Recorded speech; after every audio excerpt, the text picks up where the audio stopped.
इंदौर में कोरोना संक्रमण के चलते हालात बेकाबू दिखाई दे रहे हैं। इसी बीच शहर के सांसद शंकर लालवानी ने शहरवासियों को भरोसा दिलाया है कि जल्द ही सब कुछ सामान्य हो जाएगा। इंदौर प्रेस क्लब में आयोजित प्रेस से मिलिए कार्यक्रम के दौरान मीडिया से चर्चा में शंकर लालवानी ने कहा कि भले ही बात ऑक्सीजन सिलेंडर की हो या रेमडेसिविर जैसे इंजेक्शन की, सभी की पर्याप्त उपलब्धता होना शुरू हो चुकी है और जल्द ही सुविधाओं के संबंध में हालात सामान्य हो जाएंगे। हालांकि शंकर लालवानी ने इस बात को स्वीकार किया है कि किसी को इस बात का अंदाजा नहीं था कि कोरोना का कहर अचानक इस तरीके से हम सभी को अग्नि परीक्षा में डाल देगा। देखिए, आपने जो 3 बातें कही उसमें 2 बातों का जवाब तो मैं दे सकता हूँ। एक तो ऑक्सीजन का और दूसरा बेड का। ऑक्सीजन के मामले में हमें 2 दिन में पूरा रिलीफ मिल जाएगा, इतना वादा है, बशर्ते कि जो हमारे टैंकर्स जो चलाते हैं, जहाँ से ऑक्सीजन ट्रांसपोर्टेशन होती है, वो प्राइवेट लोग हैं, वो सरकार नहीं है। उन टैंकरों में कहीं कोई खराबी नहीं आए, कोई एक्सीडेंट नहीं हो या कोई खुदा न खास्ता ऐसी कोई बात ना हो जाए तो ऑक्सीजन आएगी। हमने उसके लिए भी एक व्यवस्था की है। हर टैंकर के साथ एक टीआई स्तर का पुलिस वाला, एक तहसीलदार स्तर का अधिकारी और पूरी टैंकर के साथ जीपीएस लगा दिया कि ताकि एक वाकया हमारे साथ हुआ था कि एक टैंकर वाला रात को खाना खा के उसको नींद लग गई 4 घंटे, और 4 घंटे में हमारे हाथ पैर फूल गए थे कि वो टैंकर वाला मोबाइल भी नहीं उठा रहा था ड्राइवर, और हम उसको ढूंढ रहे थे कहाँ हुआ, वो बैतूल के आगे कहीं ढाबे पे मिला।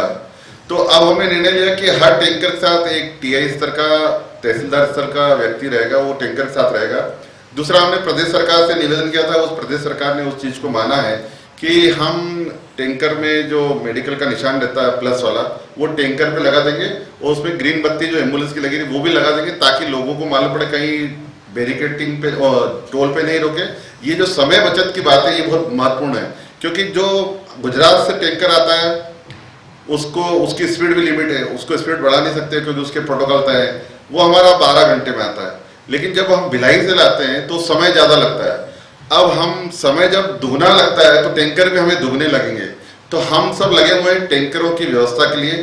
कुछ टैंकर हमने व्यवस्था की है बाहर से, और मुझे लगता है कि उन टैंकर वालों से बात पूरी हुई है और वो 2 टैंकर और बढ़ा रहे हैं। अब मुझे लगता है ये 2 टैंकर और बढ़ जाएंगे तो दूरी से जो हमारी ऑक्सीजन आ रही है उसका सप्लाई हो जाएगा। लेकिन अब ऑक्सीजन का आने वाले 2 या 3 दिन में किसी प्रकार की परेशानी नहीं रहेगी।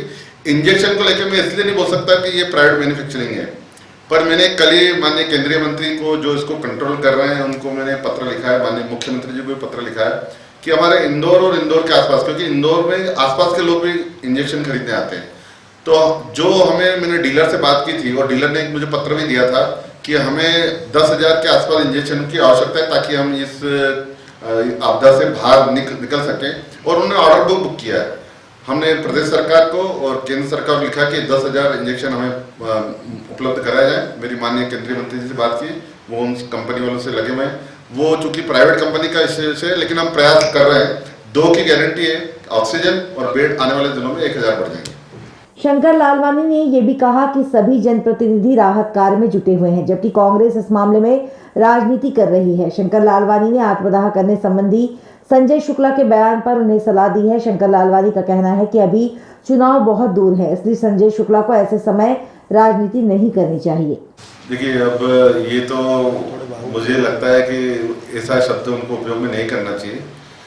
और आत्मदाह अगर देखो, राजनीति करने के लिए अभी चुनाव में बहुत समय है, नगर निगम चुनाव अभी हो नहीं रहा है, समय है।